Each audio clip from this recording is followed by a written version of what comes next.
Good morning बेटा, कैसे हो आप लोग? सब बढ़िया। चलो तो अपन अपनी नेक्स्ट क्लास स्टार्ट करते हैं। आज 4 तारीख।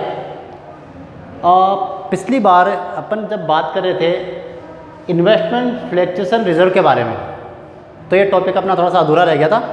इसमें 2 केस बाकी थे। मैंने कहा था 5 केस है, 3 केस हमने डिस्कस कर लिए थे। केस नंबर 4 और केस नंबर 5 हमारे पास बाकी थे। इसके बारे में बात कर रहे हैं।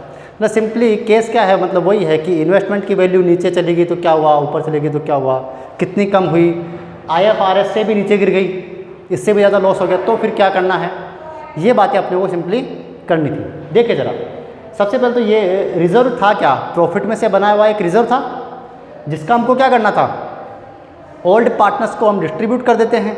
अगर कोई काम ना आए तो जिस पर्पज़ के लिए हमने रिज़र्व क्रिएट करा है, अगर उस पर्पज़ में रिज़र्व काम नहीं आता है तो फिर हम इसका क्या करते हैं, ओल्ड पार्टनर्स में डिस्ट्रीब्यूट कर देते हैं। लेकिन हमने बनाया क्यों, इन्वेस्टमेंट फ्लक्चुएशन। फ्लक्चुएशन का मतलब क्या होता है, अप एंड डाउन्स, ठीक है ना।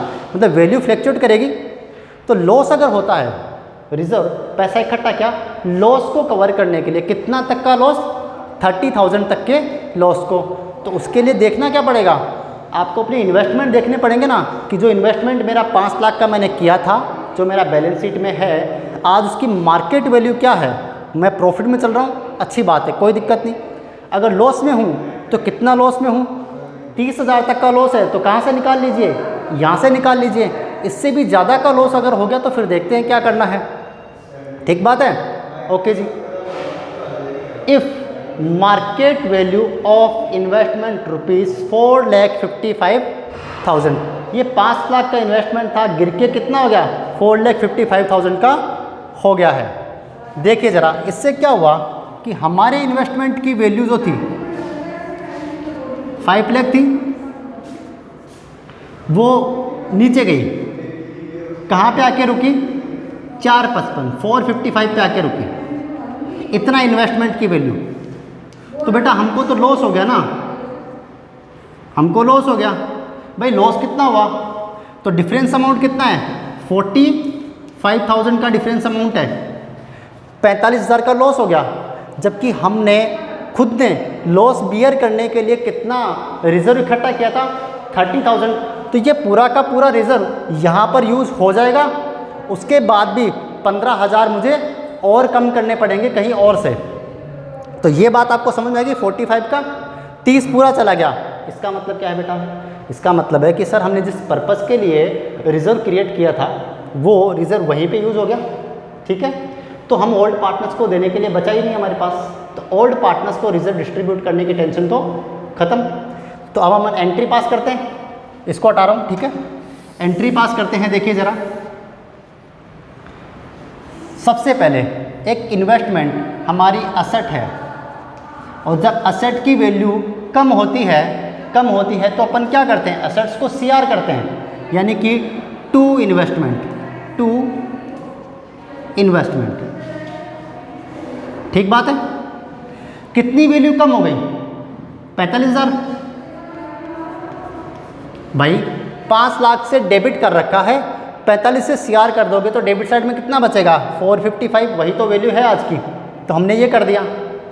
अब इसमें से कितना पैसा तो मैं यहाँ से निकालूँ, बिकॉज एक अकाउंट कोई ना कोई डेबिट भी तो करना पड़ेगा।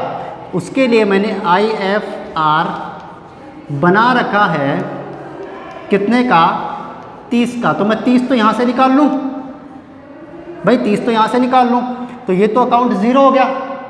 और भी तो निकालना पड़ेगा 15,000, डेबिट साइड में भी एक और तो आना चाहिए 15,000। वो कहाँ से लेंगे, रिवैल्यूएशन अकाउंट से, क्योंकि ऑप्शन तो है नहीं अब मेरे पास अभी। और क्या पढ़ रहे हैं, पार्टनरशिप में, तो रिवैल्यूएशन अकाउंट। बिकॉज आपने इन्वेस्टमेंट को रीवैल्यू किया तो कितना कम हुआ, 45 का, जिसमें से 30 का तो हमने कॉरेस्पॉन्डिंग रिजर्व बना रखा था, उसको ख़त्म कर दिया। 15,000 तो कहाँ से लेना पड़ेगा, रिवैल्यूएशन अकाउंट से लेना पड़ेगा। तो रिवैल्यूएशन अकाउंट डेबिट करना पड़ेगा 15,000 का, हो गया 45। अब वही कल वाली बात कि अगर आपसे क्वेश्चन में सिर्फ एंट्रीज पूछ ले, क्योंकि बड़ा क्वेश्चन होगा तो इसका डिस्ट्रीब्यूशन अपने आप हो जाएगा, लेकिन अगर एंट्रीज पूछता है क्वेश्चंस में ठीक है। तो फिर रिवैल्यूएशन का जो भी प्रॉफिट लॉस है वो आपको ओल्ड पार्टनर्स को डिस्ट्रीब्यूट करना पड़ेगा। तो इसको करोगे CR, यानी कि टू रिवैल्यूएशन 15,000 से, और किस में जाएगा बेटा, ओल्ड पार्टनर्स में, बिकॉज रिवैल्यूएशन का प्रॉफिट लॉस किस में जाता है, ओल्ड पार्टनर्स में। कौन से रेशियो में जाता है, ओल्ड रेशियो में जाता है। बताइए कोई दिक्कत है? कोई दिक्कत नहीं होनी चाहिए हो। फिर भी अगर आपको प्रॉब्लम है तो कमेंट बॉक्स में बताइए, ठीक है। आइए ज़रा case number 5, if market value of investment ₹5,24,000, ठीक है। देखिए ज़रा, हमारा इन्वेस्टमेंट था कितना, हमारा इन्वेस्टमेंट पहले था 5 लाख का। इस बार क्या हुआ, इन्वेस्टमेंट की वैल्यू डाउन नहीं हुई, क्या हो गई, 24,000 का प्रॉफिट, इन्वेस्टमेंट की वैल्यू बढ़ के 5,24,000 हो गई, 5,24,000। तो हमें प्रॉफिट हुआ, क्या हुआ, प्रॉफिट हुआ। हमने इसीलिए तो इन्वेस्टमेंट किया था ताकि हम प्रॉफिट कमा सकें।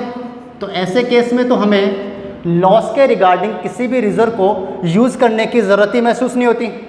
तो ये जो रिजर्व हमारे पास में था, ये पूरा का पूरा रिजर्व फ्री बच गया, बिकॉज किसी भी असेट के कॉरेस्पॉन्डिंग कोई भी रिजर्व बनता है तो सिर्फ इसलिए बनता है क्योंकि उस असेट में लॉस हुआ तो वहाँ से भरपाई कर लूँगा, ठीक है ना। बिकॉज ये तो ऑलरेडी प्रॉफिट में से निकाला हुआ हिस्सा है, तो ये प्रॉफिट के अगेंस्ट थोड़ा यूज़ होगा। हमारे पास प्रॉफिट का पैसा है, ये रिजर्व क्या होता है, प्रॉफिट का एक हिस्सा, प्रॉफिट का पैसा है। अगर फ्यूचर में कोई अनहोनी हुई, मतलब कोई लॉस हुआ, ठीक है ना, तो वहाँ पर इसको मैं यूज़ करूँगा। और फ्यूचर में मुझे प्रॉफिट होता जा रहा है, ठीक है ना, प्रॉफिट होता जा रहा है, तो फिर मुझे ज़रूरत ही नहीं है, फिर मुझे क्या ज़रूरत है, प्रॉफिट पड़ा हुआ है और प्रॉफिट हो गया, बड़ी अच्छी बात है, ठीक है ना। तो अब मुझे एंट्रीज पास करनी है, देखना ज़रा बेटा, एंट्री पास करनी है। सबसे पहले मैं क्या बोलूँगा कि सर मेरे पास ये रिजर्व 30,000 का ऐसे कैसे बचा हुआ है, कोई यूज़ नहीं आया। और जब न्यू पार्टनर एडमिट हो रहा है तो ये रिजर्व फिर किसको बढ़ जाना चाहिए, ओल्ड पार्टनर्स को बढ़ जाना चाहिए, क्योंकि उन्हीं का प्रॉफिट में से निकाला हुआ हिस्सा है, ठीक है। तो सबसे पहले मैं क्या कर दूं, उस प्रॉफिट को डिस्ट्रीब्यूट कर देता हूं, ठीक है। IFR अकाउंट डेबिट, ये एंट्री मैंने आपको पहले भी करवा रखी है। जो बाकी केसेस थे, to old partners capital account, कितने से, 30,000 से पूरा डिस्ट्रीब्यूट कर दोगे आप, कौन से रेशियो में, ओल्ड रेशियो में डिस्ट्रीब्यूट कर दोगे, सिंपल है। उसके बाद इन्वेस्टमेंट को रिवैल्यू करने हैं, तो इन्वेस्टमेंट 5 से 5 24, तो 24,000 का वैल्यू बढ़ गई इन्वेस्टमेंट की।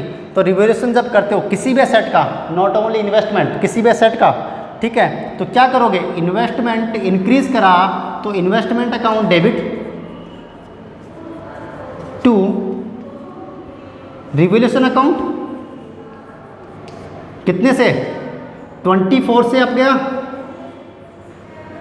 आपका काम तो खत्म हुआ। फिर वही से बात आएगी कि अगर एग्जाम में 2 मार्क्स का सवाल पूछे और सिर्फ यही लिख के दे दे, तो हमें एक और एंट्री करनी चाहिए, क्या, रिवैल्यूएशन का प्रॉफिट लॉस पार्टनर्स में डिस्ट्रीब्यूट करना चाहिए, वो भी कर देता हूं मैं। तो रिवैल्यूएशन अकाउंट डेबिट टू वही आपका ओल्ड पार्टनर्स कैपिटल अकाउंट, ठीक है, कितने से, 24,000 से, कौन से रेशियो में, ओल्ड रेशियो में, ठीक बात है ना बेटा। तो ऐसे करके हमारा रिजर्व सरप्लस का टॉपिक ख़त्म हुआ। कल अपन क्लास में एक क्वेश्चन करेंगे, देन अपन आगे चैप्टर में बढ़ेंगे, ठीक है ना। आज के लिए इतना ही बहुत है, आप लोग अपना ख्याल रखिए, बहुत गर्मी है, बाय बाय।